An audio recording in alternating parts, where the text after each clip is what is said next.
This is an activity.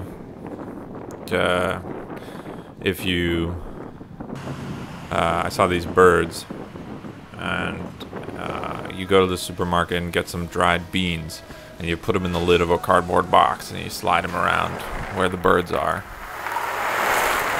You try and get it to go at the same time as the birds.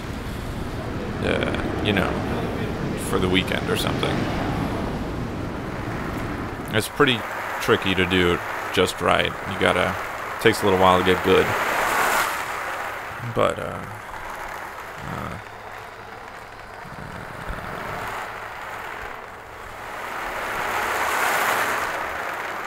so that's one thing you can do.